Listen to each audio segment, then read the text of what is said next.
Okay, welcome everyone to the Union County Public Schools Board of Education meeting. Today is Tuesday, May 5th, and I would like to start with an invocation with Chaplain Vic Weaver. Thank you. Let's pray. Father God, we thank you for watching over us during this pandemic. Father, thank you that we have no confirmed cases of this virus among our staff, teachers, and board members. Father, please be with the over 200 people in Union County with their families who have been diagnosed with the virus, especially in our nursing homes. Father, continue to be with our first responders, our law enforcement, and the real heroes of this virus and pandemic, our healthcare workers. Father, as our seniors are finishing up their last year of school, we pray for their safety. Bless them as they contemplate their futures. Be with their families and help them and their families to make good decisions. Father, this is so trying on us not to be able to be together, not to be able to have school as we know it and meetings as we know it. But we ask, as the board discusses the issues before them, we pray for insight, knowledge with wisdom, and we ask for your blessing for their commitment and always for their continued safety. Father, we ask all this in the name that is above every other name, the name of Jesus. Amen. Thank you so much, Reverend Weaver. We just so appreciate you being with us tonight and your words over Union County Public Schools and everyone in Union County. Thank you so much. Thank you. Okay, board, I need approval of the agenda. And I do, yeah, go ahead. Changes to the agenda. I would like to pull off of the consent agenda for L policy 4-13 school assignment. I would like to add closed session items that include Chiller bids, Wesley Chapel flooring bids, Parkwood Middle, Piedmont Middle, and Sun Valley Middle kitchen ceiling replacement bids, Parkwood High and Piedmont High auditorium lighting improvement bids, and media technology HVAC bids.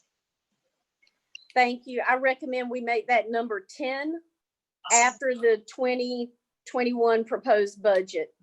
Great. And what about policy 4-13 school assignment?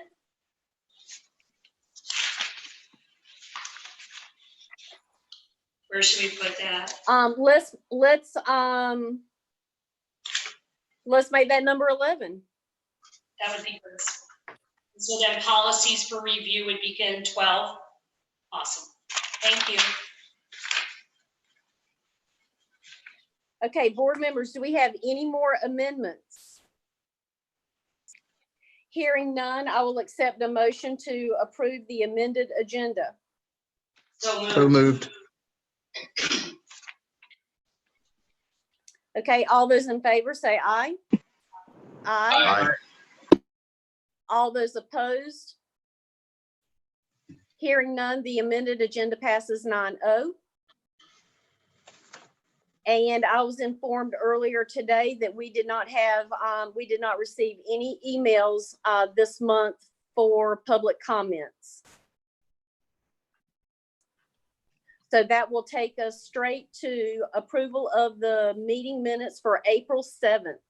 So moved. Second. All those in favor say aye. Aye. Aye. Aye. All those opposed? The meeting minutes pass 9-0. And that brings us to the amended consent agenda. I move that we approve the amended consent agenda. Second. All those in favor say aye. Aye. Aye. All those opposed? Oh, not The amended consent agenda passes 9-0. And that brings us to the superintendent's report. Dr. Houlihan. Thank you, Madam Chair. Good evening, board, and good evening, UCPS. As you all are probably very well aware, this week we are celebrating Teacher and Staff Appreciation Week. Today, in fact, is the National Teacher Appreciation Day. We want to say a big shout out and a big thank you to all of our employees who always go above and beyond during their time with us. However, during this pandemic, they have certainly risen well above the occasion to be flexible, creative, innovative, understanding, just so many different ways that we could describe the hard work of our staff. And I'm incredibly proud of you. We want Team UCPS to know that we appreciate you. We miss you. We hope we can see you face to face in a different circumstance looking in the future. And we look forward to seeing you when we can. Our schools and communications teams have been doing a great job with shout outs to teachers from parents, from students, and really highlighting the efforts of our teachers. So happy Teacher and Staff Appreciation Week. On the same subject, we were scheduled to have our Teacher of the Year banquet last week, but now we will be naming our Teacher of the Year tomorrow night at 6 p.m. virtually. So please watch that announcement on Facebook and other social media. We want to say best wishes to all of our finalists. We will also announce our 2019-20 UCPS Nurse of the Year tomorrow. Tomorrow is Nurses Appreciation Day. And as you heard Reverend Wheeler say, you know, those on the front line, our nurses have really been doing a phenomenal job partnering with our healthcare systems during this time. So stay tuned for that announcement as well. Seniors, we want you to know that we are here for you. I want to give a big shout out to the class of 2020. Our high school sent out a graduation survey this past week. I believe the deadline for completing that is Wednesday or tomorrow. We will take your feedback as well as any guidance from the state to look at options for graduations. And you have our 100% commitment to do whatever we can to honor you in the best way possible and to celebrate all of your accomplishments, hopefully sometime in June. And finally, as you all are aware, the governor announced that schools will be closed for the rest of the remaining school year. Remote learning will continue through June 9th. Our senior leaders and administrators are working every single day to plan for our next phase of our pandemic. We're doing a tremendous amount of research to look at how we close this school year out, how we open the year next year, and all that has to happen during the summer. We are continuing to seek guidance from the state. And as we have more information, we will certainly release that. I have accepted an invitation to serve on the state's schools reopening task force. I'm honored to serve in that capacity and look forward to hopefully bringing forth some new ideas, some other ways to think about how we might reopen, keeping in mind that our health and safety of our students, staff, and families must remain paramount. So board members, that concludes my report. Thank you. Thank you, Dr. Houlihan. We will now move to K-12 grading protocol.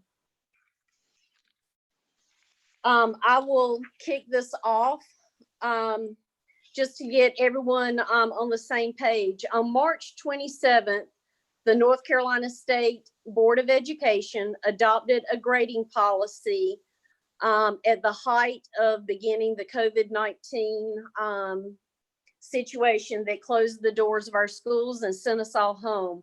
So in early March, they passed a guideline to only allow seniors that their recorded grade for the spring semester would be pass or withdraw based on their grades as of March 13th. So all North Carolina seniors, the class of 2020, would not receive any numerical grade other than a PC-19 or a WC-19. So that was March. After a lot more thought and conversations and considerations, the State Board of Education met again on April 23rd, and they adopted a very well thought out grading policy for kindergarten through 11th grade. And for elementary K through 5, students would receive a final grade from their teacher based on the teacher's interpretation of where they think the student is. So K through 5, very well thought out plan. For middle school students, grades 6 through 8, they will receive a PC-19 or WC-19 pass or withdraw, and teachers will be able to provide year-end written feedback for each middle school student in order for that student to receive a pass or withdrawal. It is also my understanding that if no communication had been sent out to parents prior to March 13th, that their student was in jeopardy of not passing their grade level, then students would automatically receive a passing score unless the parents had been notified before March 13th that there were some problems, and those teachers will be addressing that. When they got to high school students, grades 9 through 11, they said that all high school students 9 through 11 would receive a PC-19 or a WC-19 like the seniors, like 12th graders, or 9, 10, and 11th grade students could choose to report their numeric grade as of T4 or March 13th. And that grades 9, 10, and 11 could receive their course credit and choose a numeric grade to improve their calculated grade point average. So we are having this discussion tonight because this very thoughtful option was not offered to the class of 2020. And I will stop there and turn it over to our board members. Well, can I interrupt for just a second before Dr. Breedlove is on with us? And do you have anything that you need to add to this before board members start chiming in? No, ma'am. Ms. Merrill did a good job of explaining K-5 and 6-8 and of course 9 through 11, that choice aspect there. I will say that students in middle school 8th grade that are taking high school courses will follow the 9/11 protocol that's out there, where there is a choice in the overall grade. But unlike high school, it will not be calculated in the overall GPA of that student. GPAs start once a student enters high school. So, at this point, I'm definitely available to answer any questions that the group has on this document or other things as well. I have a question before we get to the seniors. In curriculum, you all had a good dialogue about grading, particularly for 9 through 11. And so March 13th for our school district was our T4 ended on March 6th, and then the next week we only had 3 days of school because we were out on the 12th and 13th because of E. coli in the water. So what I heard from your curriculum discussion was that we are looking at our district, we are looking at T4 grades at the end of March 6th, and then we're using any grades in that 3-day period. They can enhance the grade, but they cannot hurt the grade. Is that correct? You are absolutely correct. Anything after that March 13th date obviously would only enhance a student's grade. And so if there are any marks in T5 at that point, a student has the opportunity to go back in and make corrections, do the assignment if they didn't. We only want to help students grade following T4.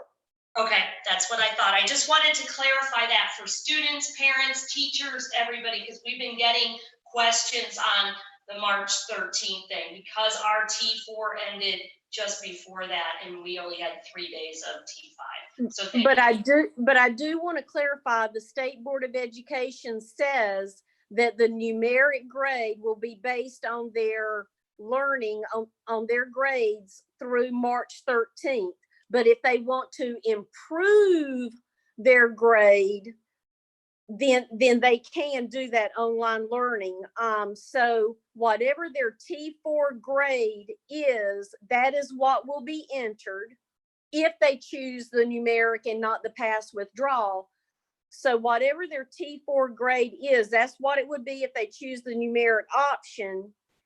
But if they wanted to improve from there, they have that choice. That is correct. That T4 grade would be the lowest grade possible for that student. That T4 is the lowest numerical grade a teacher could enter if grades 9 through 11, if a student chooses that over a PC 19 or a WC 19. Yes, ma'am. One of the questions I would have been getting also is, what do we do with students who may not understand how GPAs work in that? And the State Board of Education has given us 45 days once the next semester starts, so in the fall. If we are unable to get in touch with a student and work through that student to make sure that they are making the wisest choice possible so that they have the highest GPA possible coming out of this situation. And so our school system will be working with individual students to make sure they go class by class to select what is in their best interest, to take the pass or to take the numeric grade or the numeric grade past T4 to get the highest GPA coming out of spring semester. That's wonderful to hear. So they're giving all the way into next school year, next fall semester, an opportunity to catch up with those students that we haven't heard from. And board members, I just want to make sure that all of us know that it is my understanding that there's about 15% of Union County Public School students we have not heard from since the doors closed. So I think that is very good that they're being given that window of opportunity to decide next fall what's best for them. I have a question, Dr. Breedlove. How are we making sure that parents are involved, especially for our high school students, that the parents are involved in making the decision with if it's a pass withdrawal or a numerical grade? How are we ensuring that? We are working individually through the schools and allow principals to oversee that sort of mechanism to make sure that students, if it's just a student choosing, we still need to involve the parent to let them understand that that student has chosen, let's say, one PC 19 and then 3 numeric grades. And whether or not that it gives that child the highest GPA possible. And then of course, letting the parents then approve, or we need to go back to the drawing board on this. So would that be in writing that the student would elect the grade or the PC 19 or WC 19? I assume we're going to get that in writing through email or something so that we have something to go back to. That's a very great point, and we need to document what the student and family have chosen and make sure that either stays in the CUME folder, something that we have a record of what that choice is, because once that 45-day window closes, obviously we would make a correction if we did not input the grade correctly as asked by that parent. So Dr. Breedlove, one recommendation that I'll just throw out there is that when our when our 8th graders through 11th graders are registering for fall classes or spring classes, a UCPS form is sent home, and it does require a parent's signature before that student meets with their guidance counselor to select their courses. Is there any chance that we could send home a similar form, just notifying, parents that their student has a choice between PC 19, WC 19, or their numerical grade, and just have a student signature line and a parent signature line? And maybe that's something that could be that when they meet with their guidance counselor now or next fall, they would have to have that signature before they talk to their guidance counselor. So you're maybe having a district-wide form that looks the same no matter what, and everybody has that as part of their record moving forward. And we may be able to do that in multiple ways. So I'll go back to my team, and we'll look at all of those options that may be available, whether it's a hard copy form or something that might go into available through Canvas or another platform. But we will look at what our options are and work to make that happen, okay? The only other, the reason I suggest that is back in 2014, when the district was redistricting about, 5,800 students. As a parent back then, I recall I had a high school student that was going to be grandfathered or would have chosen grandfathering back in 2014. And I remember as a parent getting that letter in the mail, and my high school student and I had to check off if we were going to accept the grandfathering, not accept the grandfathering, or move to their new assignment. And there was a signature line. And okay.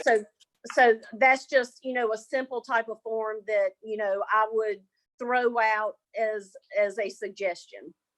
Yes, ma'am. Thank you very much for that. Board members, any other comments about the K through 11 grading and the class of 2020 grading? Yes. In curriculum meeting, it was discussed and brought up by me that the state made guidelines. It was not required for seniors to only have a pass withdrawal. It's my recommendation that UCPS break the guideline.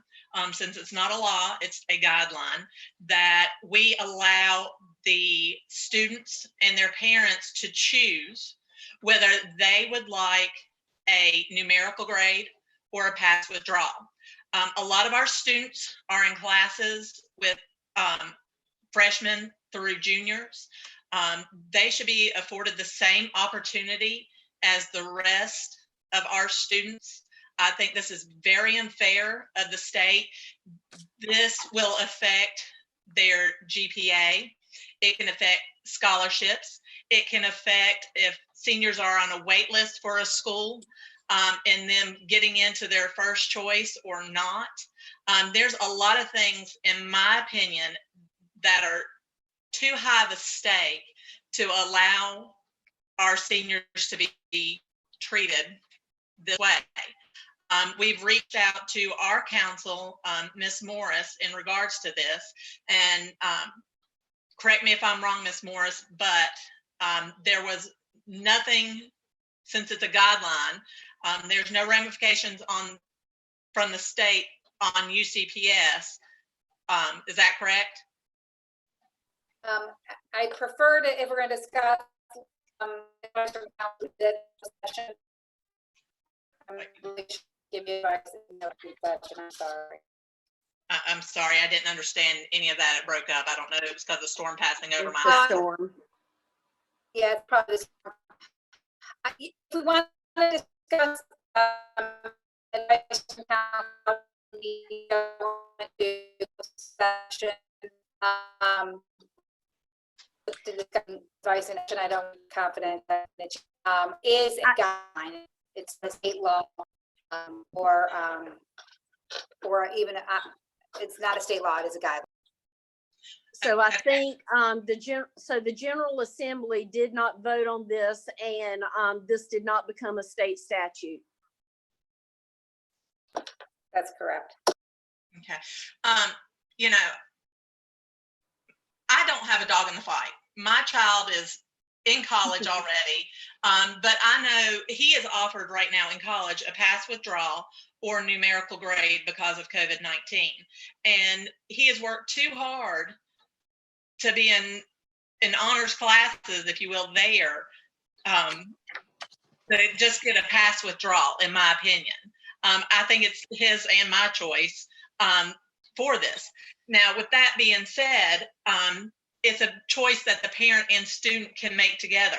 That's strictly on them. They can choose the numerical grade. They can choose the withdrawal. So that is their choice. And again, as a parent, if my child was given the option, you know, you can go ahead and take a pass with what you've done in March, and he would check out at that point. And most of these kids have senioritis at this point in the game anyway. And, you know, we want to keep them engaged as long as humanly possible. So I think it's too important, especially those ones that are borderline getting cords, getting scholarships, getting into a waitlisted school. They're still going to be engaged. And it's not fair for the kids who have busted their hiney's and have worked so hard to receive an A, and a child who has done bare minimum, and they get a pass or a withdrawal. It's not the same thing. That is so unfair to these kids who have worked diligently and so hard. And let me say this, as a UCPS board member, our county is recognized not only in our state, but in the nation, of being one of the top school districts. Why would we allow this? We are leaders, period. We do not follow. We set the pace. We don't set the bar. We are the bar. We are the bar. We are what everybody else tries to live up to. And to me, I think other school systems will follow suit and allow this for their seniors because it's right and it's fair. Thank you, Mrs. Hams. Is there, and I appreciate your feedback because you do serve on the curriculum committee. So I will open it up for, you know, any other board member that serves with her on curriculum and any other board member. I completely agree with Mrs. Helms. I think that the seniors have lost a lot this year, and this should not be one thing that they should be losing. They should be able to get the same grades as their counterparts in high school in 9 through 11. I think that we need to find a way to make this happen. I agree. I will jump in just this. We need to remember that the class of 2020, this is their permanent high school record. And just as already has been indicated, the class of 2020 has had so much taken away from them. They have lost prom. They have lost signing days with their classmates. They have lost yearbook signings. They have lost so much. Why in the world we would want to punish our seniors and give them state permission to check out March 13th and never have to log in again and do any of their assignments is just unfathomable to me. So board members, please jump in. I think there's also I agree with everybody, Christina, Melissa, Kathy. One thing I would like to just add is, you know, we're competing against other states as well, and they're not necessarily abiding by the North Carolina laws. So as these kids apply for colleges and so forth, it may come into play there. I would say 50% of accepted students in North Carolina colleges come from another state. And just using South Carolina as the example, there are plenty of other states where their students are getting grades. And I do not think it is right at all for North Carolina seniors in Union County, outside of Union County. There's 115 school districts. I don't see why we would not offer everyone in the class of 2020 the same choice as the peers that are sitting in the same classroom, taking the same class and doing the same assignments. I agree totally with what Mr. Price said there. That was one of my first thoughts is how are we going to punish North Carolina students in competition with these out-of-state students if it's different with other states? These seniors have put in a lot of hard work. Let's let them finish their work. I mean, we owe them at least that with everything that Ms. Merrill stated that they've lost. We owe them at least the opportunity to do that and not to take that away from them. So I love what Union County is doing here to be at the forefront of this and pushing to try to make a difference, at least for our seniors. And I'm excited we're on top of things with that. So board members, what I'm hearing is that I get the feeling that our board agrees with the state's guidelines for K through 11, but not 12. So I think what we need to discuss, and I'm going to turn it back over to the board, is we have a K-11 guideline that you may want to consider as a K-12 guideline, or I'll just turn it over to the board. So the 9 through 11 have the option to choose their grade as of March 13th or their grade as enhanced by online learning, just like we just discussed. Or they can take, PC 19 or WC 19, so pass or withdraw. The seniors should get that same option. They should get to choose what they get, and they should get a GPA at the end of the year. So I think what I'm hearing is that, if looking at the state's guidelines for high school students grades 9 through 11, that we would possibly recommend making that a guideline for grades 9 through 12. Correct. I will go ahead and put on record that I would like to make the motion that we change the guidelines 9 through 12. So I'd like to make a comment right now on the agenda. I believe there is a resolution to the board asking the state board for reconsideration of the grading policy to include the class of 2020 to have the same option as grades 9 through 11. If the action of the board is to adopt a local grading implementation policy for 9 through 12, our team is going to have the verification that we can actually do that on the technical end, that we can technically go into Power School and provide a numerical grade for the current seniors. And I don't know if that is the case right now. Maybe we can direct staff to work on that to see what we can get done. But this is what the board would like to see happen, and staff can work on seeing what they can get it done. I mean, the resolution that's in front of us is fine, but all it is asking the state to change their mind. And a bunch of us already sent emails asking to change their mind. I don't know what else to do at this point, but I mean, I'm fine with directing staff to find a way that we can do what we are talking about. I'm fine with that. I just want to make sure the board understands. We'll do whatever the board would like for us to on this issue, not a problem. But I need to make sure that you understand we have to have a way to implement it. And so we can work with DPI and others to figure out that possibility. If we can, that would be great. If for some reason we can't, we'll have to come back to the board and let you all know that. So honestly, Drew, the conversation that we had with Michelle Morris earlier today is that you kind of jumped ahead of us on the resolution. We were going to have a separate motion for our desires for a K, K through 11 or K-12 grading. separate from our next discussion, which is the resolution. Okay, my apologies for jumping ahead. That's Sorry. okay. It was good input and food for thought for all the board members.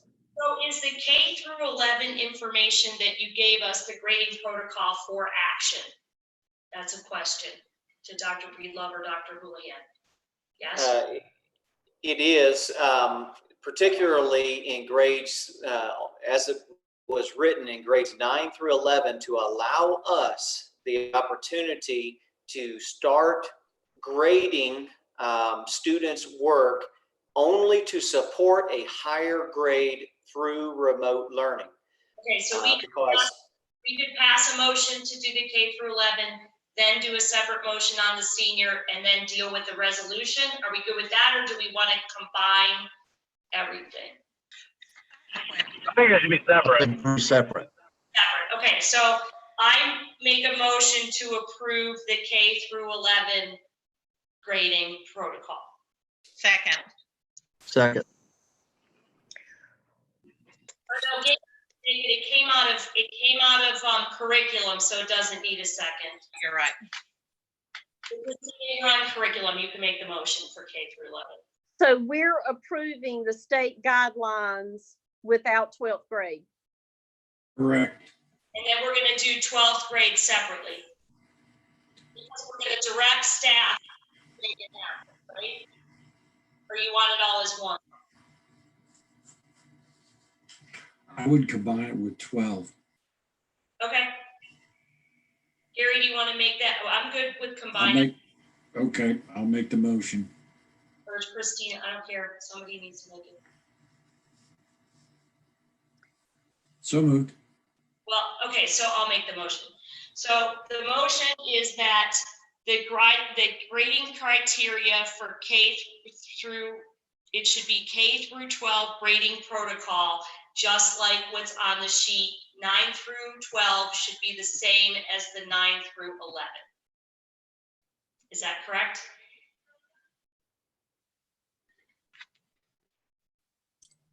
That should be correct.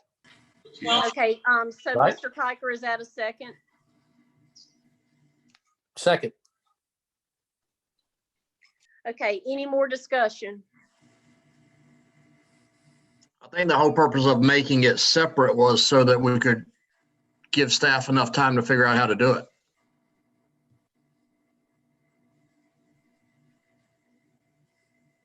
Or were we directing staff to figure out how to do it?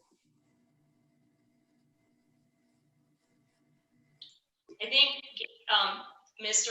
Price, I can amend my motion to include that that's what we're doing with the K through 12, is saying for 12th grade grades, we're directing staff to find a way to do it. Okay, I'm good with that. Any other comments or clarification? Okay, hearing none, we have a motion and a second. All those in favor say aye. Aye. Aye. All those opposed say no and state your name.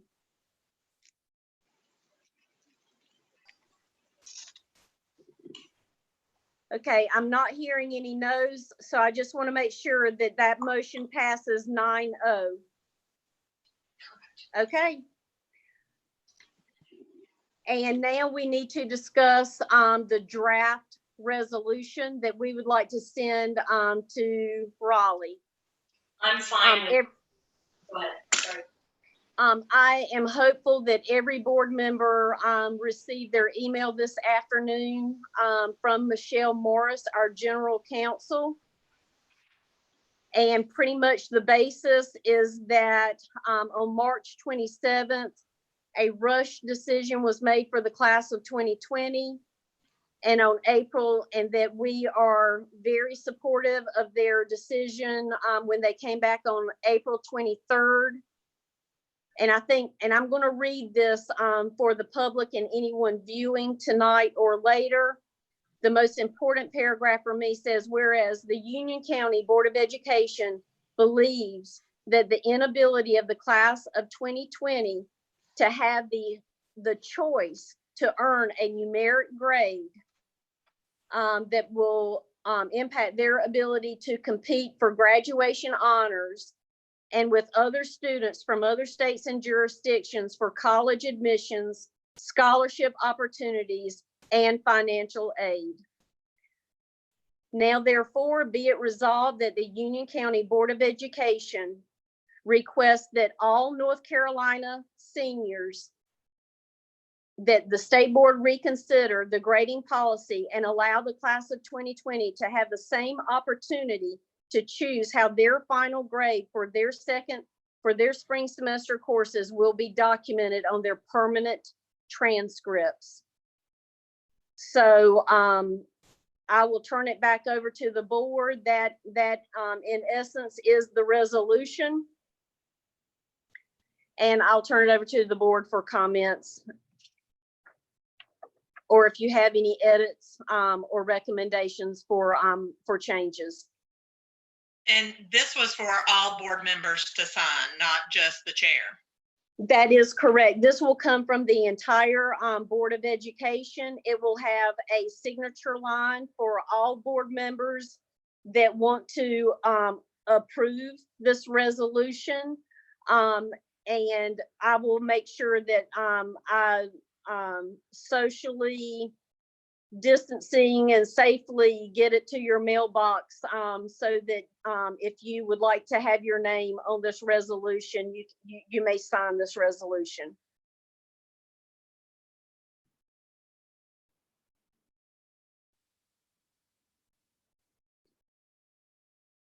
Any other questions, comments, edits, recommendations to what you received this afternoon from Mrs. Morris? I'd just like to add a comment. We've talked about students that are immediately going to a four-year school, but let's also remember there's a significant population of students that right now have decided to attend community college or two-year college and then seek the remainder of their academic career at a what's left of a four-year school. And this will hamper their ability because this pass-fail for their senior year will follow them. So not only will it affect students that are immediately seeking a four-year college opportunity, but students that may not be so sure yet, but want to decide to make that choice in 2 years or so. Mr. Side, you bring up an outstanding point because many of our high school seniors have dual enrollment with their local community college. And because of the pass withdrawal decision that was made on March 27th at the state level, our seniors who are currently taking classes at the community college will not receive their numerical grade that their professors are giving them. They will only receive a pass withdrawal. So the fact that you bring up community college, everyone needs to understand our seniors across North Carolina, if they are dual enrollment, they will currently, the recommendation guideline, let's call it a guideline, would be that they only receive a pass withdrawal, not their numerical grade from their community college professor. I would also like to say that any of our students that are going into the workforce, right now and may decide to go to community college or a four-year college at a later date, this is their permanent record. If they do decide that they want to apply to college, after working for a few years, this is their permanent record. They will have to supply this transcript if they decide to go to school later. For all of our, wonderful students that are enlisting to our military, when they, complete their 4 years or, however many years they choose to serve our country, to, apply to college afterwards, this is their permanent record. Our students need to think about, what do you want on your permanent record? Do you want to have a choice today or no choice tomorrow?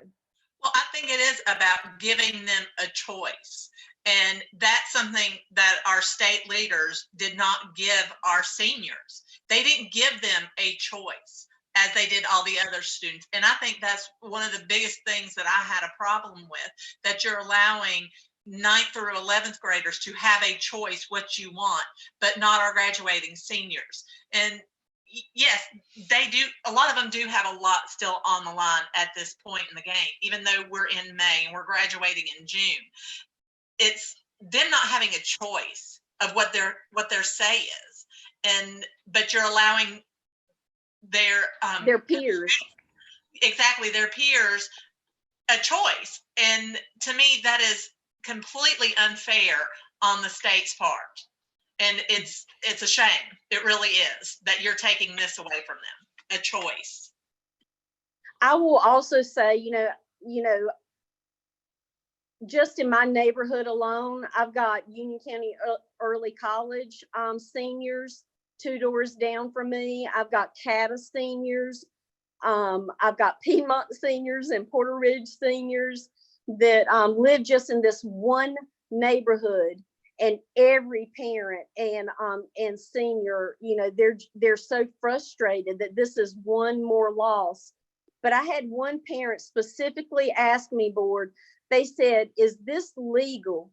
How is this not discrimination against the class of 2020? And so, I think that's a valid question. We're doing one thing for K through 11, but we're going to discriminate and punish 12th grade seniors. It's it could definitely, it's a valid talking point that this is discrimination. And that's what I'm hearing in my community from parents in this area. Ms. Merrill, with the board's okay, if this resolution. Hello? Hey, Kathy, I can hear Sorry you. about that. There was a big boom and my internet went out. So Oh, I've no. been trying to get in. We I'm need so to get sorry. Justin. It's okay. I'm sorry about that. No, I thank need you for Justin. calling back. No. Yeah, sorry. There is Oh. a very terrible storm outside. Oh. Yes. Sorry, Mr. where were we? I'm Soggs, sorry. Mr. Soggs, what were you saying? I wanted to ask, with the approval of the board, and if this resolution does pass, I would like to bring it to the attention of the North Carolina School Board Association to see if we might be able to encourage other districts to take under advisement this issue that we obviously feel very passionate about. I think it would only help our case if more than one school system, preferably very many of them, would also consider supporting this resolution or this type of action in some form, and to translate that to the State Board of Education as we intend to do, if this resolution, of course, is accepted by the board. So this resolution, of course, is being sent to the State Board of Education from the Union County Public Schools Board of Education.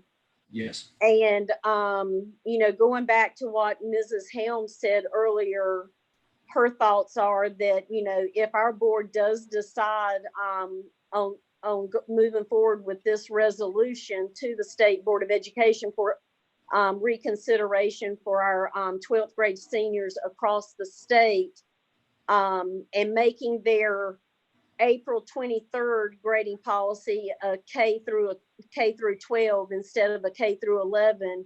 I agree with Mrs. Helms that other school districts will follow suit. And I do know in particular, Craven County was having this discussion. So I believe other counties across the state will absolutely follow our lead. And if the board agrees, I would like to go through the channels at the School Board Association and give them a copy of this resolution. We can carbon copy them for sure. Yeah. I will make a note of that. I would send it directly to Dr. Gillespie there, the executive director, and perhaps Ms. Well, that he would probably be the best person, and encourage communication to other districts in the state to consider the same issue. I don't know. Okay. I haven't seen anything from them that they've taken a position yet, but Well, I will say that Mrs. Morris has been in communication with them when she drafted this resolution. okay. And feel free, Michelle, to jump in if you want to make a comment. Yes, I did consult with them on the issue of making this decision when it was brought to my attention. Did they have any comments? Any feedback? I'm sorry, my dog is interested in this. No, they didn't have anybody that they knew of that was moving in this direction at the time when we spoke last week. Thank you. But we do have confirmation from media that Craven County did have this conversation, and they were discussing doing a survey with their seniors and a resolution to the State Board of Education, which is where we are tonight.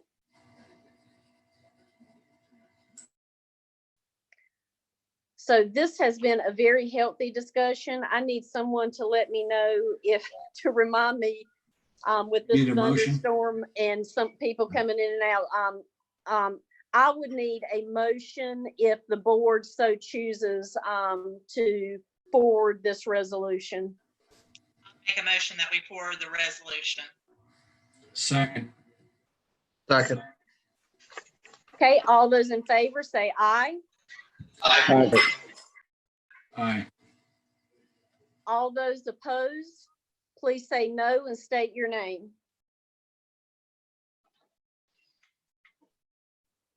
Then I will mark this down, board, as a 9-0 vote. And I will reach out to each of you and reach out to me also if you would like to sign this resolution, and I'll be sure to get this to your front porch for a signature. So just get with me afterwards if you want me to come by and let you sign this. And I would very much like, if this was 9-0, I would like to have 9 signatures. Okay. Yep. Any comments, Mrs. Heintel? Nope, that was it. Here. Anyone else? I thought I heard someone. It's me. It's Oh, Candace. yes, Ms. Sturdivant. Yeah, our power's flickering, so with a storm. Okay, so Mrs. Sturdivant, I just Can you want hear to. me? I can hear you. Yes. So I just want to confirm if you participated in the vote to send a resolution to the State Board of Education encouraging them to allow seniors the same choice as 9 through 11. Yes. Okay, I'm going to mark that down as a yes. And again, a 9-0 vote. And I'm very thankful, Ms. Sturdivant, you were able to come back and join us with this terrible thunderstorm. Okay, that brings us to appointment to South Piedmont Community College Board of Trustees. Mr. Bill Norwood has served for many years on the board of South Piedmont Community College at the recommendation of Union County Public Schools. His term has come to an end, and he has requested that he continue to serve on our behalf on the SPCC board. I move that we appoint Bill Norwood to the SPCC Board of Trustees. I'll second. On behalf of Union County Public Schools, because I believe we get 2 seats, and Pat Kell holds the other seat for us. So Okay. we have a motion and a second. All those in favor say aye. Aye. Aye. Those opposed, please say no and state your name. Okay, so this passes 9-0 for Mr. Bill Norwood to continue serving on our behalf of Union County Public Schools for South Piedmont Community College. That brings us to number 8, assignment of new subdivision. So I'm going to turn this over to Mrs. Heintel and our facility staff. Thank you. This comes to us for second reading and for approval this time. So last time we talked about, this is a reassignment proposal of a few new subdivisions where no houses are built and no students are in as of right now. The first one is with respect to Antioch Elementary School, Weddington Middle, and Weddington High, and you see the current utilizations of 122, 104%, and 91%. We are suggesting to take solace at Chestnut, which is 302 apartments, Weddington Acres, which has 25 single-family units, and Chestnut Lane Subdivision, which has 34, and move it to the Indian Trail Elementary, Sun Valley Middle, and Sun Valley High School zones. The second is Newtown Elementary, Cuthbertson Middle, and Cuthbertson High, which are currently at 121%, 107%, and 107% utilization, respectively. There's an unnamed proposed development at the corner of Cuthbertson Road and Providence, which is south of Lawson, where they're talking about 360 units for 55 plus and 93 single family units that has concerns for Newtown and Cuthbertson. And we propose to reassign that to future subdivision to Waxhaw Elementary, Parkwood Middle, and Parkwood High. After the first reading, it came to my information that we would have created an isolated area that wasn't contiguous to the Newtown zone. So we added that small area that has no UCPS students in it as well. The other is Wesley Chapel Elementary, which is 102% utilized, and this would be in the Cuthbertson Middle and High zone. Wesley Chapel's at 102%. We already went through Cuthbertson at 107%. The Wren Creek subdivision has 146 housing units, and the Pleasant Grove campground property, we are asking to reassign to Western Union Elementary, Parkwood Middle, and Parkwood High. So the Facilities Committee recommended to the Board of Education to reassign the above listed subdivisions, and I make a motion to reassign the above subdivisions. What? Hello? Did everyone hear me? I heard you. Okay. So I make a motion out of facilities to reassign the above subdivisions to their new clusters. And no second is needed because it can't. Okay. Okay, so this is coming out of facilities. So all those in favor say aye. Aye. Aye. All those opposed, please say no and state your name. Hearing none, that assignment for new subdivisions passes 9-0.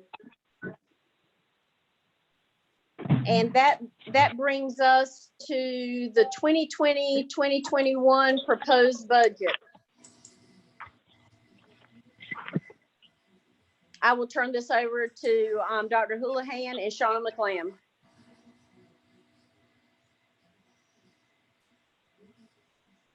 Okay, Shauna's in. Thank you, Madam Chair. I believe Shauna is going to share the PowerPoint presentation with the full board. So I'll wait for her to pull that up before I.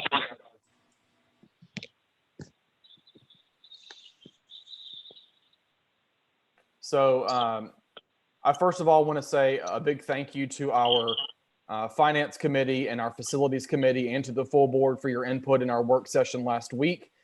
We are pleased to present a budget proposal to you. This was again presented to the Finance Committee this evening before the board meeting. It was recommended unanimously to come to the full board for consideration. I've asked Ms. McLam to go ahead and present the full presentation to the board again. You'll see on the board reflections of our conversations from last week. and we will entertain questions at the end. So at this point in time, Ms. Lamb, if you want to proceed with the presentation, and again, thank you in advance to all the board members, and particularly to the Finance Facilities Committee, as well as to our finance staff for their hard work in preparing for tonight's presentation. So, Shauna, I'll turn it over to you. Good evening, board members. I'm going to go through the slides that we've reviewed as part of the committee meeting and the board work session we had last week, and just review some of the adjustments that you all recommended. I'll continue to review the funding assumptions, and we'll go through the priorities as well as the operating capital budgets as they stand currently. So right now, we're still anticipating the retirement and health insurance increases, and haven't heard anything additional about any state funding. We're still anticipating flat funding and continuation budget from 18-19. We've not heard any word yet about any revenue, anticipated revenue deficits that could be related to the COVID-19 pandemic. Currently, the local funding assumptions, we have been given the projected penny value of $2,792,654, and our current penny rate is 0.445. It has not changed since prior year. Our current year budget priorities include sustaining our operations, investing in our employees, and investing in our future. We're continuing to keep UCPS one of the best districts in North Carolina. So from our previous meeting, when we had our work session, I've added additional detail with adding utility cost details and all the line item details for funding along the sides. I will say that based on the current budget request as we are submitting tonight, there will be an impact to and an increase to charter school payments. Our current budget right now is $9.2 million that we distribute to charter school students. With a budget of 110 million plus, there will be an increase to those payments needed of about $450,000.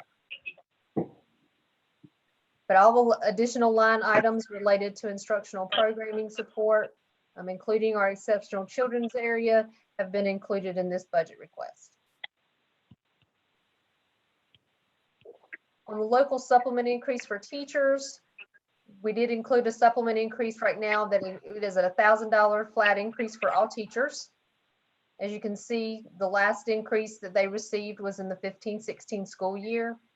And the proposed increase should bring our, anticipate bringing our ranking up as statewide to 10. We also pulled back in the school nurses and psychologists supplements. As you see on the screen, we have not received it, or we've not done an increase for them since 2012. As well as looking at the compensation, our third year of the compensation adjustment for including transportation employees. I've detailed out some information there on their last increases and some of the categories of staff that are included.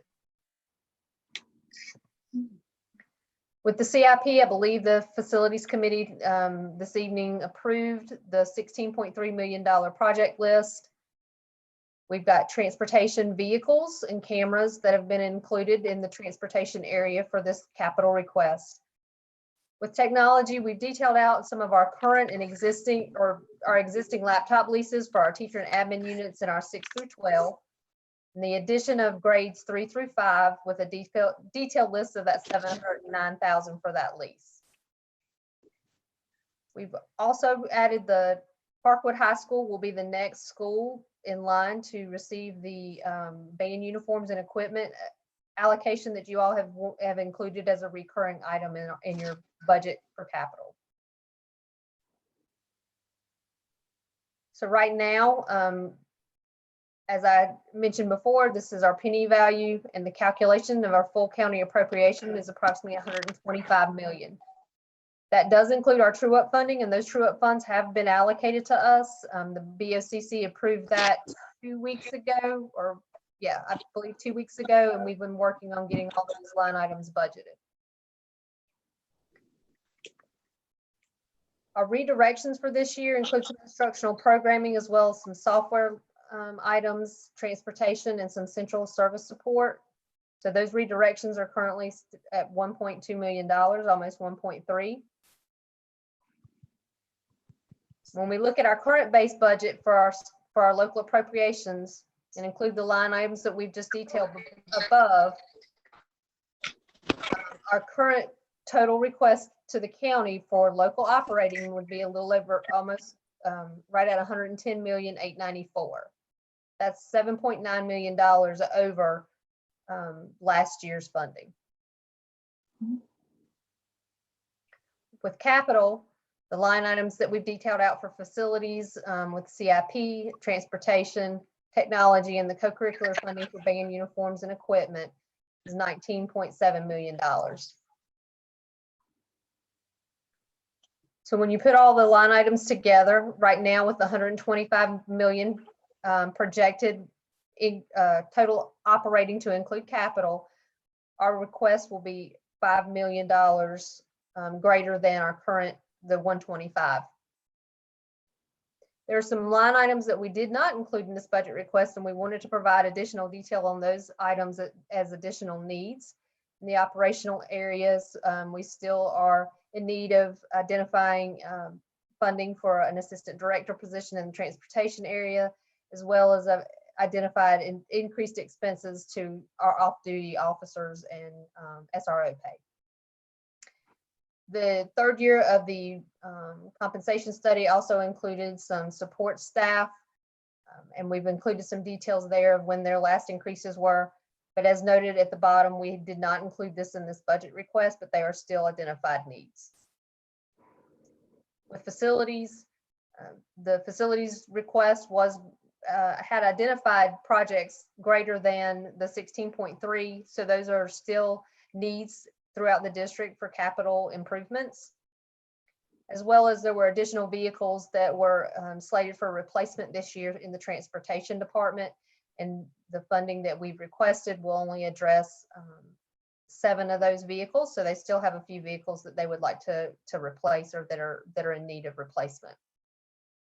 Year 2 of our projection refresh is also a need that we've identified, but at this point, we've not included that in our capital request. So almost $5 million of additional capital needs have been identified by the district, but not included in this request. And that's it. Does anyone have any questions? Shauna, could you go back 2 slides, the additional needs for operating? Yes, ma'am.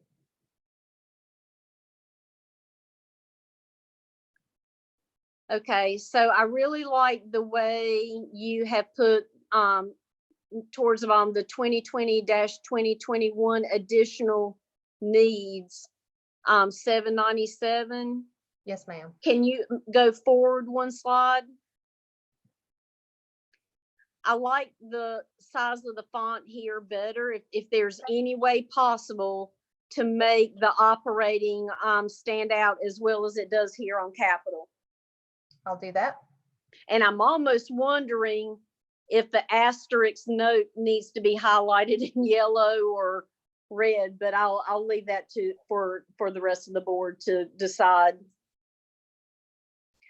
Outstanding job. This is very easy to read, follow, understand. I think I see all of the comments that were made in our work session from other board members. I commend you, Shauna, on this presentation tonight. So I'm just going to turn it over to the rest of the board. Can you hear me? Yes, we can. Awesome. I can. Okay. Thank you. Shauna, on pages 19 and 20, I think it would be better instead of additional needs at the top, if we could just see needs not included in proposed budget dash operational and dash capital. So instead of additional needs at the top, we can combine the note at the bottom with the thing at the top, and it would just say, you know, needs not included in proposed budget operational. Okay. And capital. I can do that for both. Okay.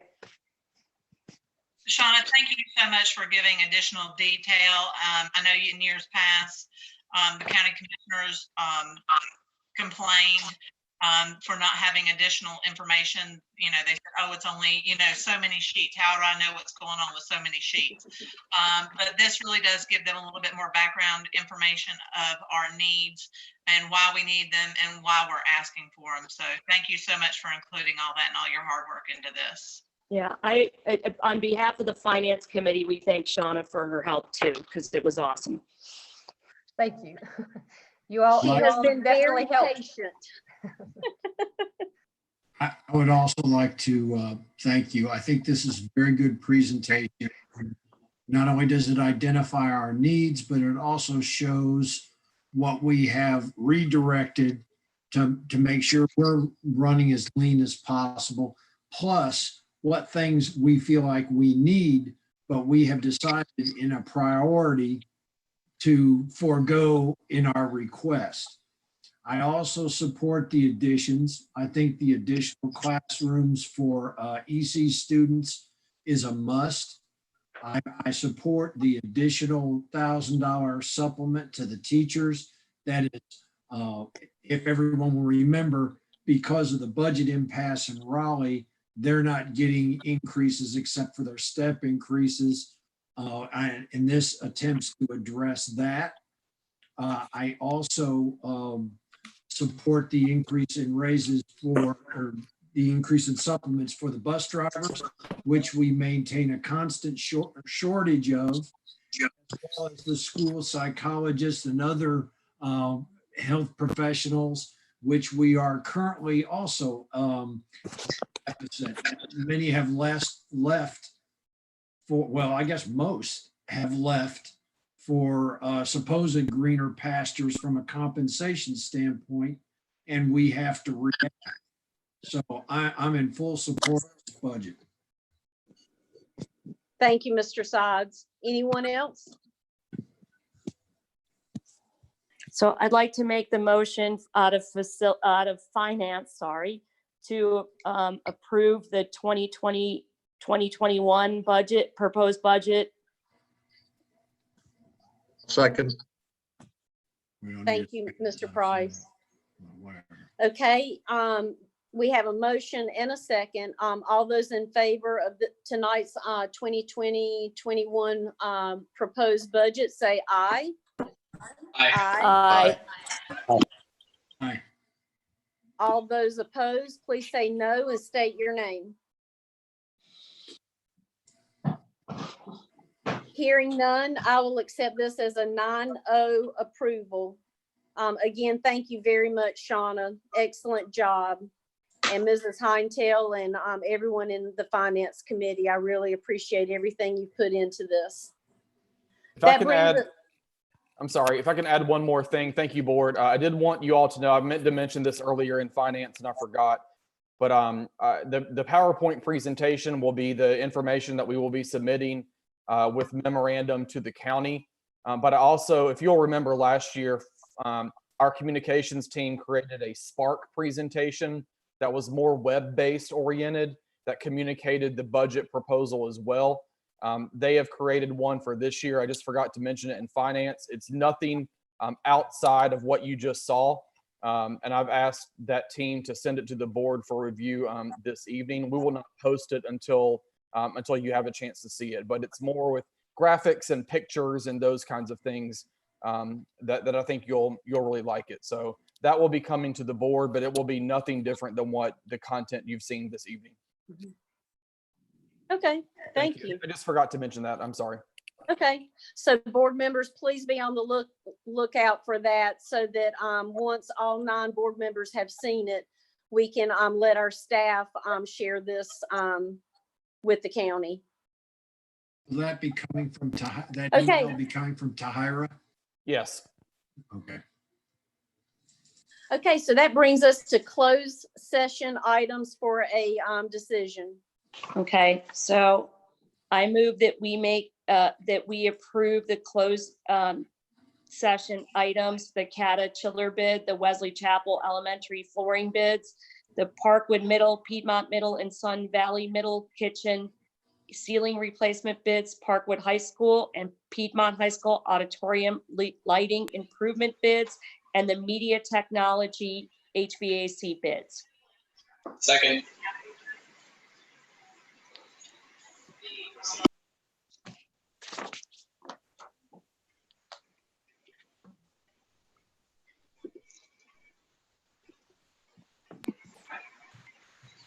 Melissa looks frozen. Uh-oh. We lose Melissa. Uh-oh.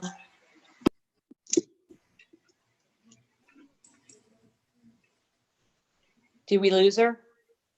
She looks frozen. Mrs. Hightail, there's a There she is. very go. bad storm outside. Mrs. Hightail was making a motion. Is she back with us? Yes. Yes. Can you hear me? I can hear you now. You froze up because of that terrible storm outside. So you made your motion for bids that came out of closed session. Do I We have had a second? Yep. Joe second. Joe did. Okay, all those in favor say aye. Aye. Aye. All those opposed, please say no and state your name.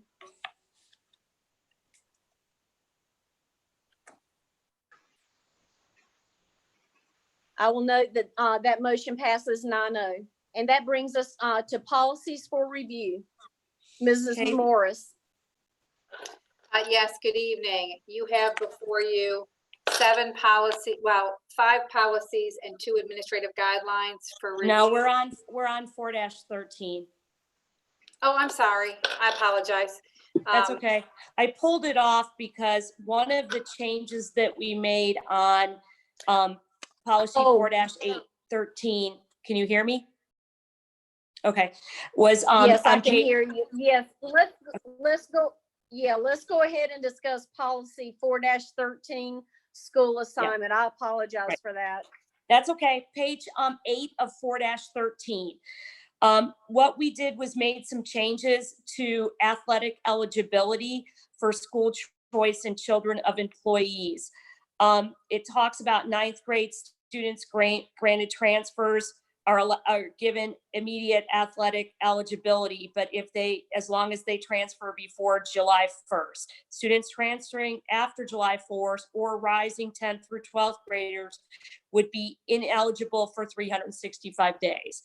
So my only suggestion was, do we want to make this provision of 4-13 that we added effective in a year? Because a lot of the school choice and transfers have already been put in. So my recommendation would be to make it effective for next year, but not this coming school year. Michelle, did I say that right? Yes, that provision would go into effect in a year. The rest of the policy would go in effect immediately. Right. Just because we've already done the school choice and we've already done the transfer of employees, children's and stuff like that. That's all. Yep, that makes sense. Anyone else want to comment? So we will need a motion and a second since this was taken off of consent. So I move that we adopt the changes to 4-13, but the provision on page 8 regarding school choice and children of employees won't take effect until next year. Is that the way you want it, Michelle? That works for us. Okay. Okay, so we have a motion. Just for clarification, when you say next year, We cannot discuss it until we have a second. I'll make the second. Now we So can by discuss. next Mr. year- Soggs? Fall of 2021. So no, they would have to make the transfers by July 1st of 2021 in order for them to be effective. And then the rising 10th through 12s won't be able to participate for a year. Okay. But this year it is, for next school year, this doesn't apply, only for the year after. Gotcha. Okay, It would go into effect for the 21-22 school year. Yes, ma'am. okay. And I think that'll help it by going ahead and making this decision now. When parents, get to that crossroads, they'll be able to, look at our policy and see what, what they can or cannot do. So I think it would be very helpful to say, that this will go into effect for 2021-22. Awesome. Thank you. Okay, we have a motion and a second, and if there's no other comments or conversation, all those in favor say aye. Aye. Aye. All those opposed, please say no and state your name. Okay, motion passes 9-0. And that brings us back to the other policies for review. Michelle. Okay, thank you again. As I indicated, there's 5 policies for review, one of which is a new policy. And then there's 2 administrative guidelines. One of the policies, remote participation in board meetings. If you recall, you approved it in fast track month, and now that we'd had one remote meeting under your belts so that we could see if there's any tweaking. And so there was some tweaking to that, and I believe the policy committee wanted to fast track that policy again. But if you have any questions regarding any of the others, I'm here to answer those as well. Thank you.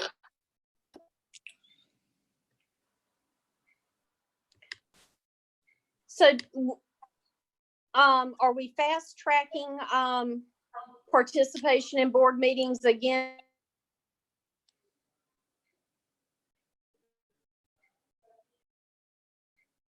I think that would have you at the meeting.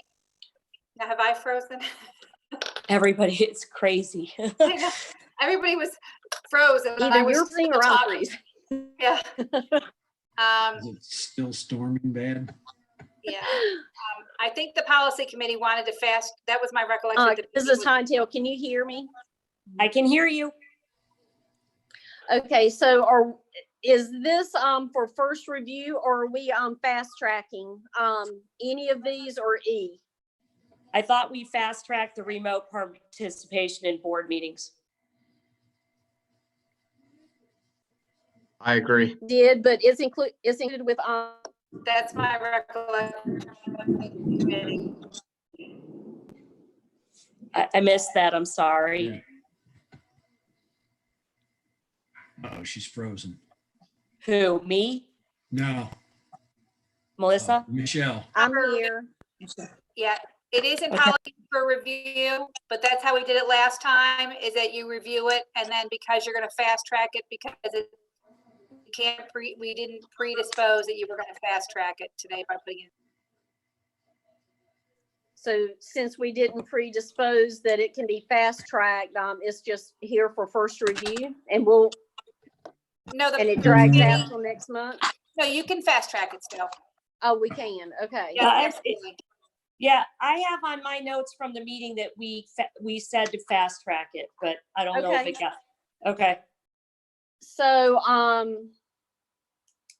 this came out of policy, so I do not think we need a second. All those in favor for the revisions for remote participation in board meetings, please say aye. Aye. Aye. Aye. Aye. All those opposed, please state your name and say no. Hearing none, this will be fast track 9-0. And then that brings us back to A, B, C, D, F, and G. But those were just for first review. Oh, because we Yeah, haven't gone over them. Okay, sorry. Okay, and no, I guess, are there any comments about those? Any questions for the policy committee? Hearing none, I will move to board comments. I'd like to start out if I could. Yes, Mrs. Helms. As many of you know, that I'm going to be coming off the Board of Education in November, and this year's Teacher of the Year banquet would have been my last. Teacher of the Year banquet is probably one of my favorite events that we as board members get to participate in. And it's the few joyous events that we get to participate in. So it's truly special to me. So I personally want to thank and celebrate all of our teachers in Union County, especially the ones that we're going to recognize tomorrow evening, and whomever is going to be awarded UCPS's new Teacher of the Year. And we're very proud of all the hard work that you put in. I sincerely hope that each teacher in Union County knows how much I appreciate all that you do for our students and for your students. There's so many times as parents, and because we're board members, we are privy to curriculum and things like that, that we have more of an insider's view on. But as a parent, we don't realize all the things that teachers have to do. A lot of times they're nurses, they're counselors, they're a shoulder to cry on. There's some that our children can confide in. And a lot of us are very blessed for our children to be in homes where there's food readily available, there's a roof over their head, there's clean clothes on their backs, and they're in a stable environment. We do have some students in UCPS that our teachers are the ones who make them feel loved and safe and secure. And I can't thank you enough for what you do, especially for those students. They come to school to feel safe and to feel loved. That's where they get it instead of home. And as a parent, as from a child who went K-5 through UCPS, there have been so many teachers in the span of my student.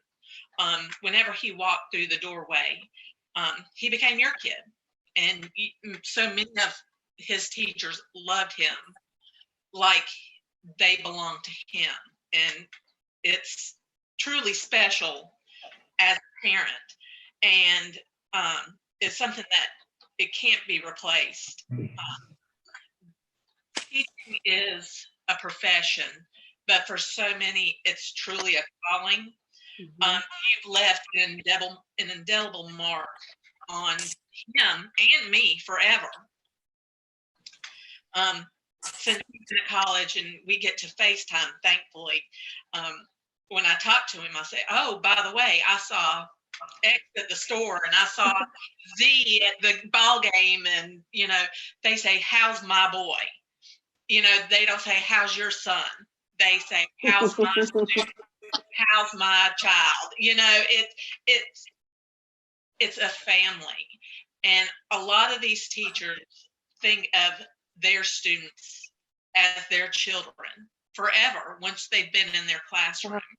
And it's always so funny when I FaceTime him, I say, oh, I saw so-and-so, and they asked how you were doing.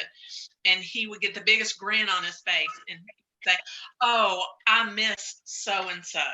And oh, I loved so-and-so so much.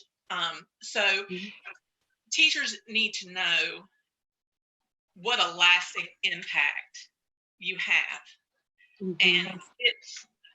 And I hope now, especially with everything that has gone on, I hope you feel that. I hope you feel how appreciated you really are. And as a mom of a college student, of course, I don't have that connection now. I don't get to talk to his professors and his teachers because, well, he would kill me. But, you know, they're all, you know, his high school, his middle school, his elementary teachers, his kindergarten teacher still ask about my son, because once they're in that class, at the time it was 180 days, 185 days, these students become a part of our teachers' lives as well. And I don't know what else to say, but thank you. Thank you. Not only as a board member, but as a mom.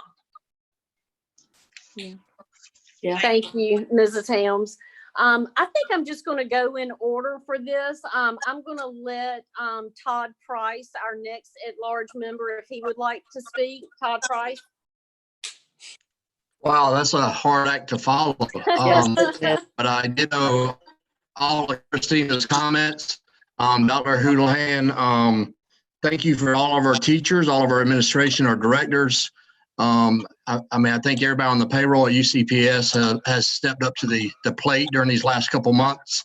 And I think our students and families will reap the benefit from many years from now. Thank you. Thank you, Todd. Travis Kuiper. Just want to echo what they were saying. Christina, very heartfelt words there. I'll tell you what, on how much these teachers mean to us. Looking forward to tomorrow night to see who the selection is this year. And just thank you to all of them, how they've adjusted. I have talked to so many folks that it just seen so many students reaching out to let their teachers know how much it's meant to them. And it's truly a special time in so many ways, but that's one of the positives that's come out of this whole situation is how our teachers have reacted and how they've handled everything. So thank you so much. Thank you, Mr. Kuiper. I will move now to District 1, Candace Sturdivant.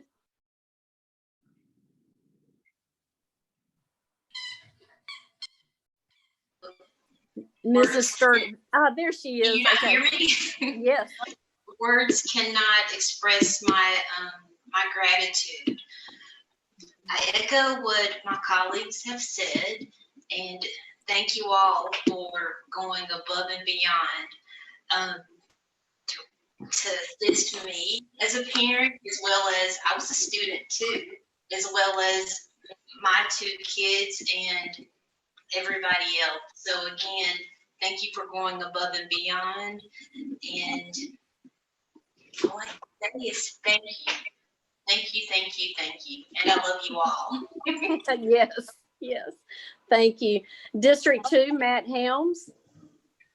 All right. Yeah, I just want to echo what everybody else has been saying. Just a thank you to staff.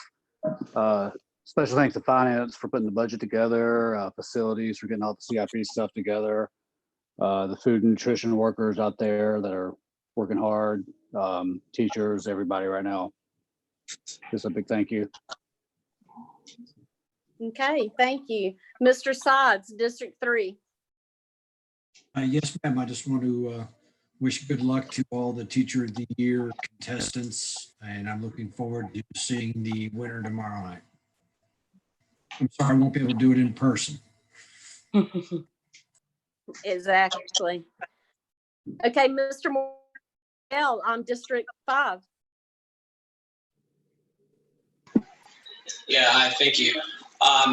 Everyone has pretty much thanked, my colleagues have pretty much thanked everyone there is. So really nothing further to add other than special heartfelt thanks to everyone as well. Thank you. Mrs. Hinetail, District 6. I know. I echo what Christina said. That was very heartfelt. Thank you to all our teachers for everything that you do all the time, and what you've been doing the last 7 weeks is just incredible. All the staff, everybody, I'm grateful for everything that you all have been doing. And I hope that everybody knows that that's heartfelt, and we really appreciate everything you do. And that's about it. Thanks. So I skipped myself, District 4. And board members, you may or may not be aware, but I work with communications to Hyra Stalbert, and I was afforded the opportunity to offer a letter to our teachers for teacher appreciation on behalf of the board. So knowing that many people may not have seen this open letter, it is from the full board. It says, "Dear UCPS teacher, 55 days and counting. Who could have ever imagined that on March 11th, 2020 would be the last time you walked into your classroom, turned on the lights, and greeted your students as they arrived one by one. Eye contact, smiles, laughter, hugs, your tribe all together. If there's one profession that models when the going gets tough, the tough get going, it's teaching. We know the teaching profession is special. It's a calling. Only those with the biggest heart, kindest, most selfless souls become a teacher. And I know beyond the shadow of a doubt, this Teacher Appreciation Week will be like no other in your professional career. It will be a time of reflection, gratitude, and growth. What do we miss most? What has remote learning taught me? How will my teaching evolve when the doors reopen? May 5th, 2020 will not be the teacher appreciation that we envisioned or planned for. We will not be able to do small token to your class, decorate your door, or brighten your desk with Mayflowers, or even take lunch duty for you to enjoy lunch with your peers. Imagine that adult conversation for a teacher. It will be different, but my hope, and here is my challenge. My challenge is that for every Union County Public School parent and student, get creative. For goodness sakes, I have seen our UCPS teachers juggling, giving juggling lessons, doing STEM assignments. Joke of the day, my favorite. They're teaching yoga, doing PE outside in their backyards. If our teachers can get creative, come on, guys, students and parents, let's get creative and let's let our teachers know in 1,000 different ways. Thank you. We miss you. Union County Public School teachers are a gift to nearly 42,000 students, parents, our communities, and the reason why families choose to move to Union County is for our schools. You are the heart of Union County Public Schools. And on behalf of our entire Board of Education, we say thank you. We are extremely proud of you and all that you have accomplished with remote learning at the drop of a hat. Until we can hug you again, make eye contact like Ms. Sturdivant and say, I love you face to face. Or if we are forced to do it, to offer an elbow, whatever our new norm gives us, I am confident in one thing, and that is our teachers in Union County Public Schools and your ability to adapt to whatever it takes for a Union County Public School student. And that is from your Board of Education. Happy Teacher Appreciation Week. Are there any other comments that need to be made?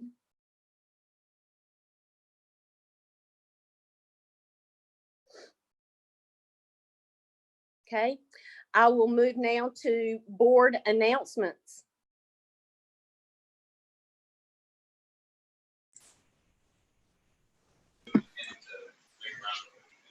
Are there any board announcements? We have a strategic planning, technology, and transportation committee meeting on May 27th at 7:30 a.m. Hopefully in the PDC, but if not, we'll be doing a Zoom meeting. Okay, thank you. Any other announcements? Hearing none, I will accept a motion to adjourn. Motion to adjourn. Second. Okay, thank you, board. All those in favor, please say aye. Aye. Aye. And I'm going to assume this is a 9-0 vote. Okay, thank you so much. This has been your May meeting. Everyone have a wonderful evening. Thank you. Thank you all.